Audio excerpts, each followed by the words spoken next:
Hello friends, today we are going to discuss about Tardive Dyskinesia. I am Dr. Suresh Badadmat, Professor of Psychiatry, working at NIMHANS, Bangalore.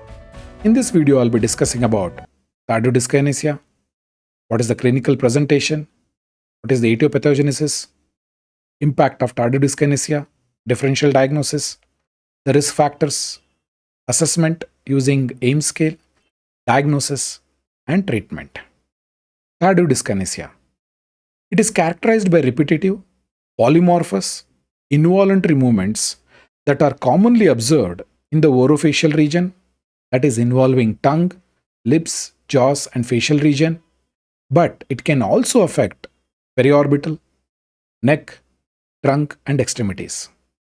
TD is commonly seen in the delayed onset, that is after 3 months after starting antipsychotic treatment, especially in psychiatry. TD can be persistent, potentially debilitating hyperkinetic movement disorder affecting any part of the body. These movements are typically choreiform, that is basically dance-like, or choreothetoid, or athetosis of the extremities and axial muscles. TD can be associated with other movement disorder such as akathisia, Parkinsonism, dystonia, myoclonus, pain disorder, and so forth. That means tardive dyskinesia does not come alone.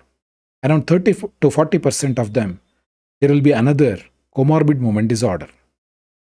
Orofacial TD, that is, involving the tongue in the form of protruding tongue, especially perioral, that is, around the mouth puckering, sometimes involving the mandible chewing and grimacing movements. TD of the limbs, especially involving the fingers and toes, are common. Truncal TD, that is, rocking of the thorax to and fro movements, pelvic movements are also seen. So, tardive dyskinesia, as I mentioned, can be debilitating, can be coming in the way of daily functioning. Let's look into the history of tardive dyskinesia. As you know, in the early part of 1950, various medication was introduced to treat psychiatric illness such as schizophrenia. The two important medication, chlorpromazine and reserpine, came into picture. But however, at the same time, large-scale deinstitutionalization took place. Many of the patients who came for follow-up had some abnormal movements. And these abnormal movements were considered very, very important because they were coming in the way of functioning, being in social situation, and many a time it were debilitating in nature. And these abnormal movements were seen immediately after exposing the medication, or else after 3 months of exposure to the medication. And since those movements which came after 3 months were considered as tardive, the word comes from Latin. It is late onset, or else it can be considered as late comer. And this is seen especially after 3 months of antipsychotic, hence they are considered as tardive dyskinesia. If there are movements which are seen immediately after starting the medication in a days or weeks, they will be considered as acute dystonia, acute akathisia, or acute extrapyramidal symptoms. Anything which comes after 3 months of exposure to antipsychotics will be considered as tardive dyskinesia. This word tardive was introduced by Forbes and his colleagues in 1964. He published a literature with regard to a series of cases where he had found abnormal involuntary movements after exposure to chlorpromazine. They described these abnormal movements as TD, and they call it as delayed onset, which are persistent, rhythmic, and stereotyped movement after exposure to the antipsychotics. Let's look into the various classification of tardive dyskinesia. It has been classified depending upon the origin. Whether it is at the origin of perioral, they are considered as perioral TD. If it is around the eyes, it is called as periorbital. If it is involving the truncal TD, extremities will be considered as extremities TD. Depending upon the timing of the TD, whether these abnormal movements were very short period, they are considered as transient TD. Withdrawal TD, that means these TDs appear only when the antipsychotics are stopped abruptly. Some of them are persistent. Persistent means when you give the medication, they are consistently present. When you stop the medicine, still the TD is present. That is called as persistent TD. Masked TD, that means when you give an antipsychotic, there will be a TD, and when you try to withdraw, there is a withdrawal TD. And when you give the medication, the TD is suppressed under the antipsychotic because of D2 receptor blockade. So, depending upon the timing and the dosage of antipsychotics, the classification has been done. The third one is reversible and irreversible TD. Especially in 30 to 40%, the TD can be reversed, but remaining 60%, it is irreversible. So, by rule of thumb, 1/3 of the TD can be treated, 2/3 they are irreversible. Only it can be brought under control by giving medication. Depending upon the onset, acute TD, that is acute onset, insidious for a longer duration, maybe 15 years, 25 years later, the TD can appear. And here, some of them, it will be considered as spontaneous TD. That means if the patient has a drug-naive schizophrenia, there also the TD can be seen. It has been seen in 4% of the patients. Sometimes in a chronic schizophrenia for more than 30 years, never been exposed to antipsychotics, 12%. If the patient never been exposed to medication for more than 30 to 50 years, 25%. And if he is more than 60 years, if he is chronic psychosis, 40% of the patient. Even without exposing to antipsychotics, spontaneous TDs are also well known, and they have been documented in literature. Now, let's look into what are those agents which can induce or cause tardive dyskinesia. If you look at the various medications, the medication starts from antipsychotics to calcium channel blockers. Let's look into the antipsychotics. Antipsychotics has been classified into first generation antipsychotics and second generation. First generation antipsychotics such as haloperidol, chloropromazine, thyroidazine, thioxine, pimozide, fluphenazine, perfluoxetine, trifluperazine. So these are the first generation antipsychotics. They are well known to cause tardive dyskinesias. Second generation antipsychotics, although they have been considered less propensity to cause tardive dyskinesia, but recent literature goes against that. Those second generation are risperidone, paliperidone, iloperidone, loxapine, olanzapine, aripiprazole, clozapine, ziprasidone, lurizidone, quetiapine. All these medications also can cause tardive dyskinesia. Apart from antipsychotics, antiemetics such as prochlorperazine and metoclopramide are known to cause TD. Antidepressant such as trazodone, amitriptyline, clomipramine, amoxapine, fluoxetine, sertraline also can cause TD. Although they do not directly cause D2 blockade, but involving serotonin mechanism, they can also induce TD. Finally, calcium channel blockers like cinnarizine, flunarizine also can cause TD. Now let's look into the epidemiology of tardive dyskinesia. There are two important meta-analyses. One was published in Journal of Clinical Psychiatry in 2017 by Carbon and his colleagues. I request the viewers to go through this important article. One more article which was published in World Psychiatry Association, that is World Psychiatry Journal in 2018, again Carbon and his colleagues. This is an important article which is a meta-analysis looking into the tardive dyskinesia risk with first and second generation antipsychotics in compared to randomized control trials. Both are important articles with regard to meta-analysis, and it clearly indicated that tardive dyskinesia is not a rare phenomena. It is very frequently occurring phenomena, and many a time we as a psychiatrist have ignored it. Let's look into this Carbon et al. 2017 article. Carbon and his colleagues did a meta-analysis, the articles published between 2000 and 2015. They looked into the tardive dyskinesia prevalence, and the number of patients are also huge, from 5,000 to 11,493 patients. The prevalence with regard to second generation antipsychotics, that is atypical antipsychotics, newer antipsychotics, the prevalence was 20%. In the first generation antipsychotics, that is typical antipsychotics, older antipsychotics, the prevalence was 30%. Look at the number, 20 to 30%. And with regard to first generation antipsychotic drug naive, 7%. And the pooled prevalence was 25%. That means for every 4 patients, if you see, one of them would have been suffered or suffering from tardive dyskinesia. Let's look into the annual incidence. That is, what are the new cases you are going to see when you start on antipsychotics. The annual incidence with regard to second generation atypical antipsychotics. That is, the incidence is 2 to 3%. With regard to first generation typical antipsychotics or old generation antipsychotics, the incidence is 6 to 7%. That means if you have started antipsychotics for 100 patients today, if they are on atypical, that is second generation, the chances of incidence of TD next 1 year is 3%. And if you have started them on typical antipsychotics, that is older antipsychotics, 7% the incidence rate is. So my dear friend, it is not infrequent. There are frequent side effects. Further, duration of exposure to tardive dyskinesia, that is, antipsychotics also plays a crucial role. That is, cumulative exposure of antipsychotics increases the risk for TD. Glaser and his colleagues did an important prospective cohort study of 362 patients who are chronically psychiatrically ill. They looked for tardive dyskinesia.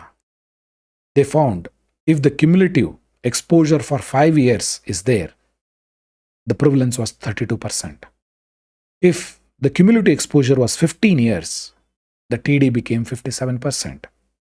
If the exposure is for 25 years, then it is 62%. That means the duration of exposure to antipsychotics play an important role in prevalence of TD. To summarize, my dear friends, tardive dyskinesia is very frequent. The recent 2 meta-analyses published in 2017 and 2018 by Carbon colleagues clearly indicated tardive dyskinesia is very high. Especially 1/3 of the patient developed TD on first generation antipsychotics, and 1/5 of the patient developed TD on second generation antipsychotics. Hence, my dear friends, you need to look for TD, assess for TD using AIM scale, and you need to be watchful whether the patient is going to develop TD. Let's discuss about the diagnosis of tardive dyskinesia using DSM-V. DSM-V clearly says that involuntary athetoid or coriform movements lasting at least few weeks, generally involving the tongue, lower face, jaw, and extremities, developing in association with the use of neuroleptic medication for few months. For the purpose of research, it is 3 months. Sometimes, especially in geriatric population, exposure to neuroleptic even for 1 month can cause TD. Abnormal drug-induced movement of this type may appear after discontinuation of the medication. They are called as withdrawal dyskinesia, or else after changing the medication or changing the dosage can also cause dyskinesia. They are considered as withdrawal emergent dyskinesia. How to diagnose withdrawal dyskinesia? If the patient is on antipsychotics, and if you are withdrawing or stopping the medication suddenly, and this withdrawal dyskinesia are time limited, lasting maximum for 2 months. And if the dyskinesia persists after 2 months, they are called as persistent dyskinesia. And if it is less than 2 months, after stopping the medication, the dyskinesia emerged and stopped, they are considered as withdrawal dyskinesia. Let's look into the diagnosis of TD by Schooler and Kane criteria. This is one of the oldest criteria which was proposed by Schooler and Kane in 1992. They proposed 3 important prerequisites for diagnosing TD. First and the foremost, patient must be on antipsychotics for at least 3 months, or else cumulative exposure for antipsychotics should be for 3 months. Cumulative means if the patient has taken 1 month, 1 year back, this year 2 months he has taken, that means cumulative exposure to antipsychotics is 3 months. That is the first criteria. Second criteria, the patient must exhibit abnormal movements, that abnormal involuntary movements, at least AIM score 3 in one area, or else AIM score 2 in 2 different places. Then it is considered as, yes, he has TD. And the third criteria, other organic cause of TD should be ruled out. That may be head injury, maybe Wilson's disease, Sydenham's chorea, and all other medical conditions should be ruled out. That is, School and Kane criteria. Majority of the studies which are available at this point of time have used Schooler and Kane criteria for TD. Let's look into the diagnosis of TD using recently modified Delphi consensus method. Delphi diagnostic criteria, that is modified one, has important 4 criteria. First one is diagnosis. That is, the following patient or treatment attributes are important. Presence of involuntary movement, exposure to antipsychotics, that is, it should be within 4 to 8 weeks of withdrawal of antipsychotics, presence of movement even in spite of stopping the medication, ruling out other causes of movement disorder, patient history, cumulative exposure to antipsychotics should be considered for more than 3 months, current medication, and duration of involuntary movements. At the same time, visual assessment of routine neurological examination or MSE to be done. The second one is affected body area. Ames rating of at least mild, that is more than or equal to 2, should be considered. Affecting one body area should be considered as having TD. TD should have been checked for other body parts also to be done. The third one is phenomenological, whether there is choreothyroid movements and severity of TD is considered. And fourth, you need to take neurological opinion to rule out other causes of TD. That is, other medical causes need to be ruled out. Coming to the differential diagnosis of TD, there are n number of causes of TD. That is, apart from medications, there is TD can occur because of Wilson's disease, or else Huntington's disease, Parkinson's disease, senile chorea, Sydenham's chorea, SLE, multiple sclerosis, head injury, trauma, CVA, infection, autoimmune diseases, HIV, neoplasms, and metabolic causes. That means you need to rule out if there are any abnormal movements. Is it because of secondary causes of this? Now the question comes is, impact of TD. How does this TD will impact any person? The TD can impact and it cause poor quality of life for the patient. Imagine a patient with schizophrenia is on medication, also develops TD. He has 2 impacts, impact of illness, impact of TD. Economic burden. Not only he has to get treated for psychosis, he need to now take medication for TD. Further, discrimination and stigma. Here, the discrimination and stigma is not only for medication, but also the abnormal movements and illness. Further, the studies recently have clearly said that the employability quotient of a person who is having TD is very low. Because of his TD, the employers do not want to hire him. Further, this TD will add disability not only for illness because of movement disorder. Further, the studies also have clearly said that the person who has TD, there is a high chances of mortality. The impact of TD has important 5 domains: social domain, physical domain, occasional domain, psychological domain, and psychiatric domain. Let's look into the social domain. Here, the patient can be rejected by his family, friends, colleagues, and even at home. Hence, the patient may avoid, he may withdraw, and he may isolate himself. That is social. Physical.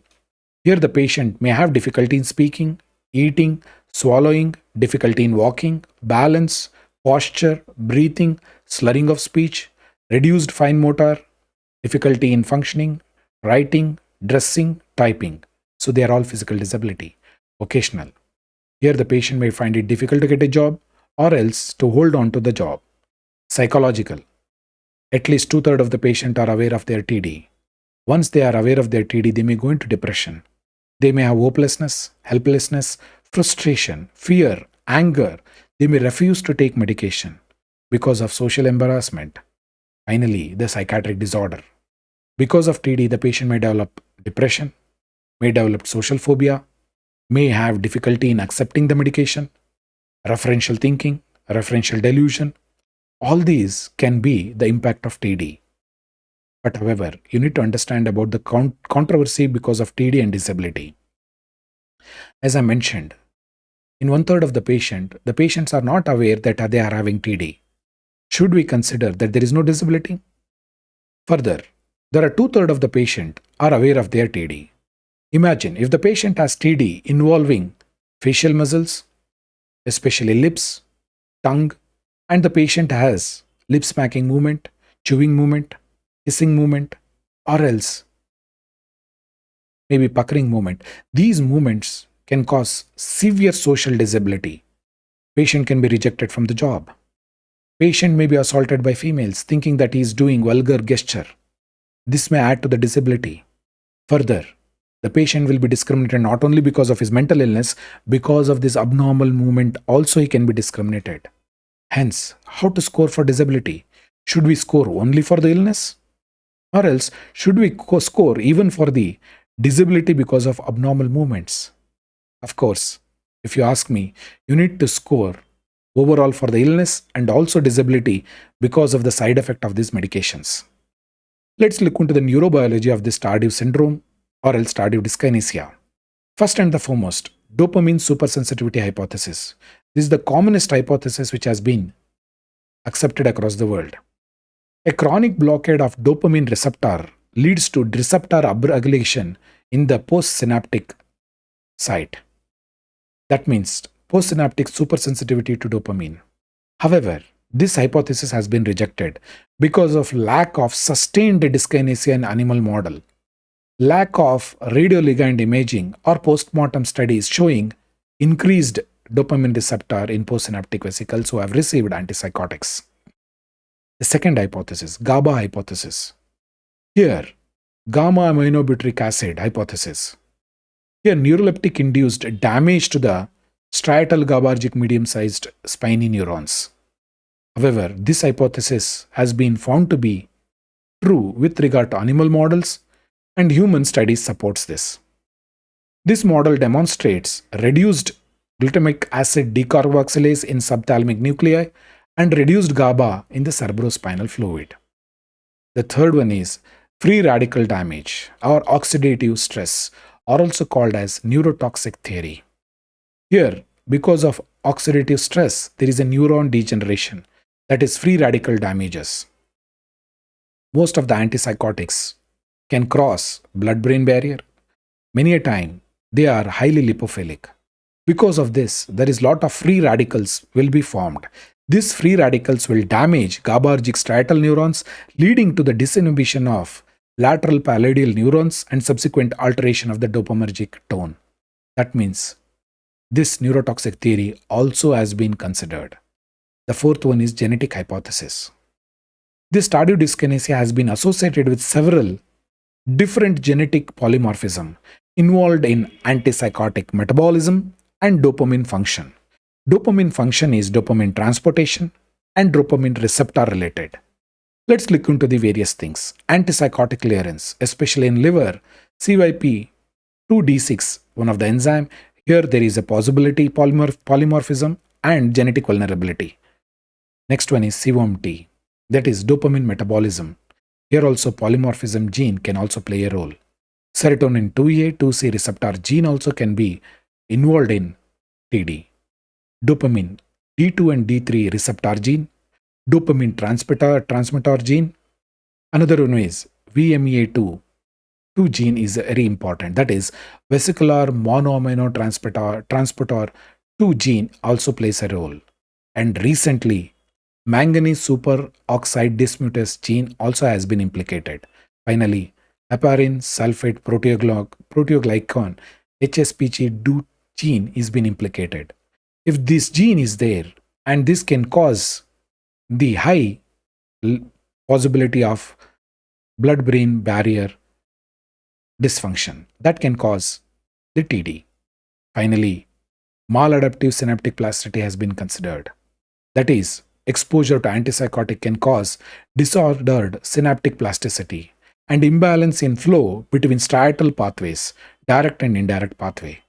Further, chronic exposure to antipsychotics, dopamine receptor blocking agent can cause maladaptive neocortical plasticity, which when combined with basal ganglia's abnormal output produces abnormal movements and tardive dyskinesias. These are the various theories has been put forward. Now let's look into the risk factors with tardive dyskinesia. There are two important risk factors. One is non-modifiable risk factors and modifiable risk factors. As the name suggests, Non-modified means it cannot be modified. Older age, female gender, fat, genetic variant, especially genetic polymorphism with regard to antipsychotic metabolism, dopamine function, dopamine transporter, dopamine receptor gene. Elderly population is high risk. Longer duration of exposure to antipsychotics, negative schizophrenia, pre-existing mood disorder, organic brain function dysfunction, especially mental retardation, head injury. Those are the high risk for development of TD. Looking into the modified risk factor, exposure to first generation antipsychotics, high potency antipsychotics, parenteral injections, increased duration and exposure to antipsychotics, early onset if there is APS, dystonia, akathisia, or dyskinetic movements are seen, they are at high risk. Alcohol abuse, drug abuse, smoking, diabetes, co-treatment with anticholinergic medication has been considered for a risk factor TD. Further, intermittent antipsychotic medication also can be risk factor for TD.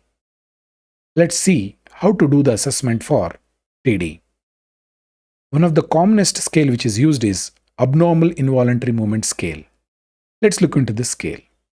This AIMS scale has 14 items for measuring the involuntary movements. In these 14 items, 3 items is dedicated for dental, whether the patient is having dental, whether he has any problems with the dentures, those are need to be assisted. And also asked. It is generally not considered, that is, as a severe rating written scale. AIMS is more of the scale which is done for screening, monitoring, and response to the treatment. Ideally, it is done before starting an antipsychotics. That means, if before you start an antipsychotics, AIMS scale should be done. Later, you have to do every 6 months if you are giving first generation antipsychotics, annually if you are giving second generation antipsychotics. First and the foremost, you have to code for demographic details, name, date, and the practitioner name. Now you need to code. Each item need to be coded between 0 to 4. 0 means there is no abnormal movement. 1 means minimal, and we are extremely normal. That means there is no impairment at all. Mild. Mild, that is 2. You are going to code when there is a mild impairment in his daily activities, occupational function, and social function. 3. It is moderately affecting his life. 4 is severe. And you need to rate highest severity observed spontaneously. That means if you are going to observe over a period of 5 minutes, in that the severely observed need to be coded. However, there is a caution. You have to rate the movement when you are doing activation procedure. When you do that, you have to score 1 less than the spontaneous method. That means if you are using any activation method, maybe clenching of teeth or clenching of fist or tapping of thumb with the other fingers fast over a period of 10 to 15 seconds, this activation procedure can precipitate TD. In such a scenario, you will be scoring 1 less. For example, if the patient does not have TD and on activation procedure he is scoring 3, then you need to score 2 here, not 3. This is how the TD scale looks like, AIMS scale. It is a simple procedure which can be done in 2 to 3 minutes in an experienced hand, and if you are a new and you have been trained, 5 minutes is more than enough. But however, not more than 10 minutes is required for administering this scale.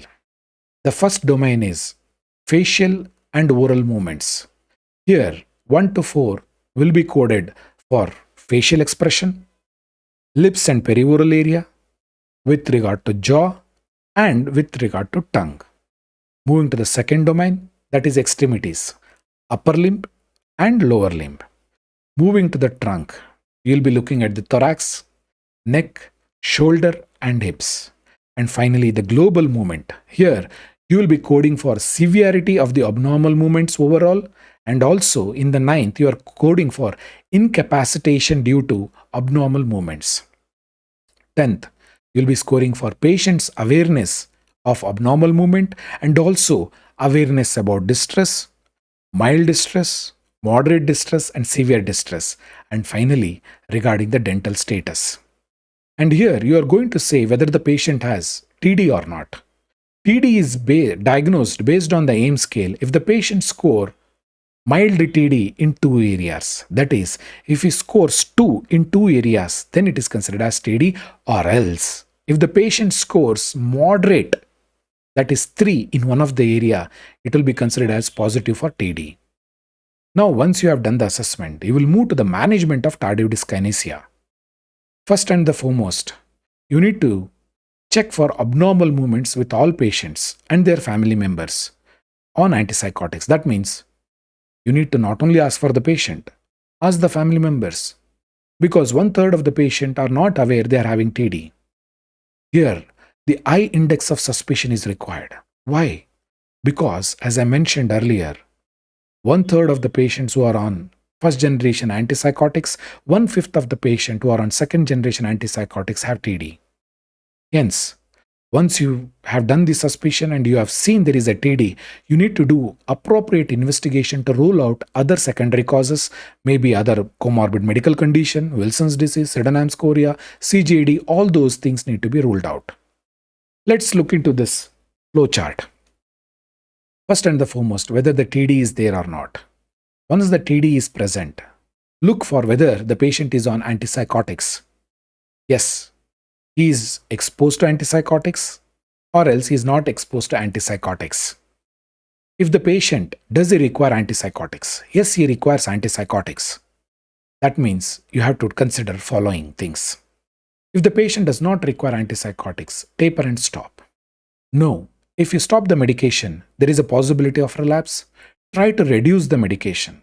If the patient cannot change or reduce the medicine, change the medicine to second generation antipsychotics.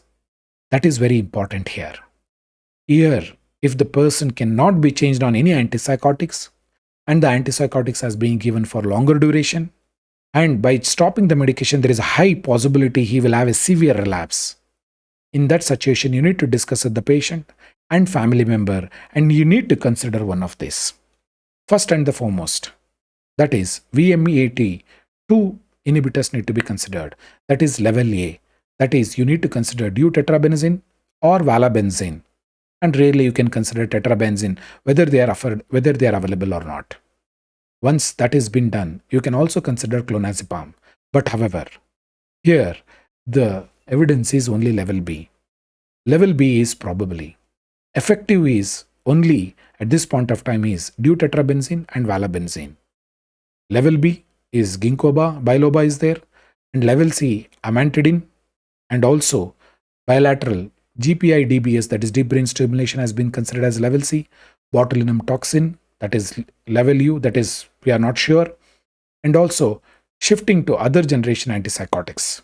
Sometimes you can also consider acetylizumide, baclofen, vitamin B, vitamin E, zopilamide, zolpidem, zonisamide, levetiracetam, all these has been considered. But however, remember these, my dear friends.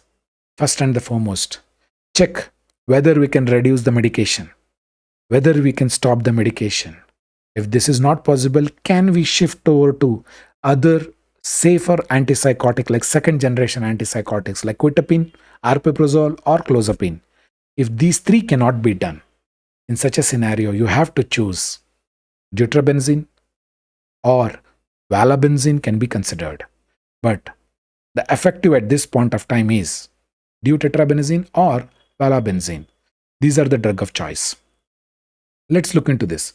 As I mentioned earlier, the established is valbenazine and deutetrabenazine. Probable is tetrabenazine. All other is possible. Amantadine, switching over to other clozapine, antipsychotic clonazepam, and other data which cannot be considered can be also considered. And this important which I said, the first line of treatment which has been considered now are vesicular monoamine transporter, that is VMTS. There are two types of VMTS, 1 and 2. Here, as you see in this diagram, the dopamine has been packed through a VMAT2 receptor, that is packing into the vesicles. Hence, it is considered as vesicular monoamino transporters. Here you can see the monoamines are packed into the vesicle, and from that vesicles, this has been released into the postsynaptic, and they go to the postsynaptic receptor of dopamine and they get attached. Here in VMAT blockade, that VMAT receptor is blocked. Hence, vesicular monoamino are blocked. Hence, the vesicles cannot be formed, or else they are not packed with the dopamine at all.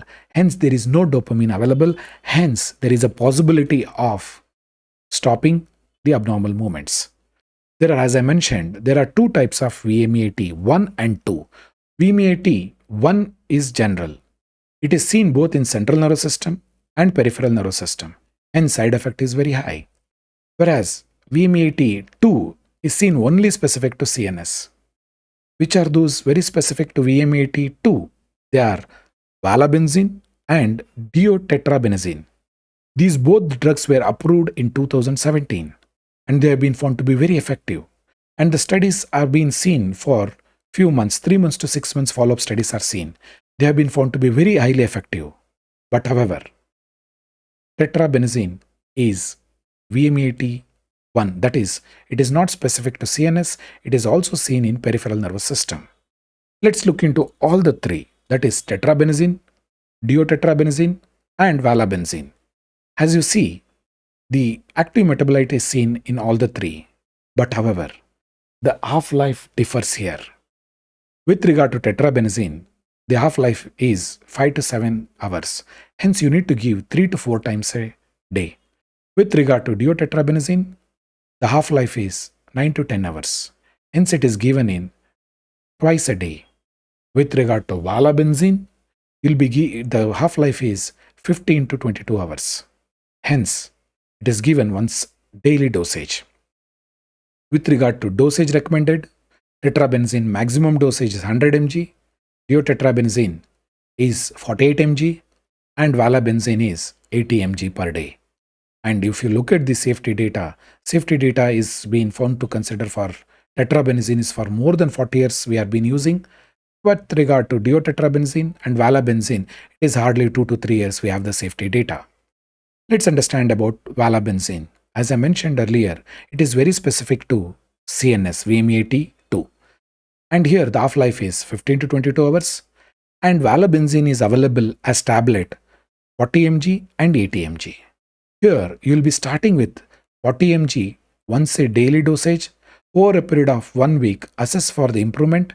Depending upon the improvement, you can make 40 mg twice daily or maybe 80 mg once daily because the half-life is 15 to 22 hours. Invariably, you can give once a daily.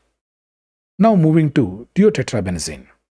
It is available as a tablet as a 6 mg, 9 mg and 12 mg.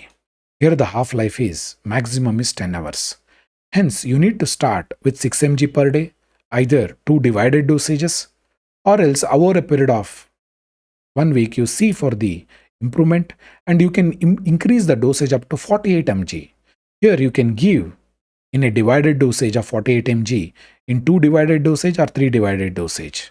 And invariably I choose to give 24 mg BID depending upon the response. If the patient responds for 36 mg, that is more than enough required. Sometimes the patient may respond even for 12 mg. Depending upon that, every week you have to assess with aims and then you have to increase the dosage. Coming to the last, that is tetrabenazine. Here it is available as 12.5 mg and 25 mg tablet.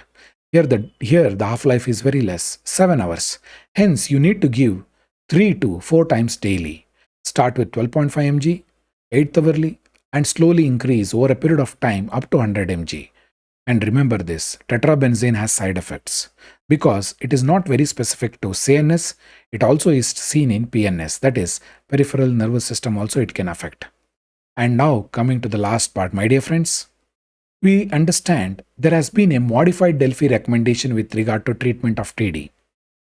And here it also recommends the first line of treatment may be stopping the medication, reducing the dosage or else considering this valbenazine or deutetrabenazine. Let's look into this recommendation. First and the foremost, A brief clinical assessment of TD should be performed at every clinical encounter with the patient on antipsychotics. That means, whenever you see a patient on antipsychotics, check for TD, ask for TD. At the same time, you need to not only ask for patient, you need to ask the patient family members, have they observed any abnormal movements? Even if there is a mild abnormal movement in one area, you need to consider the patient as TD and do a thorough assessment using games, maybe once or twice. Management requires overall evaluation of the treatment, including the reassessment of antipsychotics, whether the patient requires antipsychotics, whether it can be reduced, whether it can be stopped, or else can we change the antipsychotics can be considered. Further, whether the patient is on anticholinergics, can we stop this anticholinergic drugs can be considered. And finally, if you can't stop the antipsychotics or else change the antipsychotics, you can consider vesicular monoamine 2, that is Valbenazine and Deutetrabenazine. And finally, you need to discuss about the TD, require for antipsychotics, require for vesicular monoamine 2 with the patient and the family members, because the patient is the one who is suffering from psychiatric illness and also TD. Hence, you need to be very sensitive, discuss with the patient and family members before either you decrease the medication or you need to stop the medication, or else you are going to change over to another antipsychotics. This need to be discussed and documented. To conclude, my dear friends, the primary prevention is avoid antipsychotics if required. If possible, decrease the dosage, or else shift over to atypical antipsychotics such as clozapine, quetiapine, and aripiprazole. Secondary prevention is early identification and switching to atypical antipsychotics, or else you may also consider VMAT2, that is Deutetrabenazine or Valbenazine. Tertiary prevention is rehabilitation. Switching to clozapine can be considered here. Further, regular follow-up and monitoring the progress is very, very essential with regard to TD, because TD can be debilitating, disabling, patient can develop depression. Many a time, patient can stop the medication because of TD. Hence, you need to be very sensitive, discuss with the patient and family members before you take decision. Thank you very much for your valuable time. Stay safe.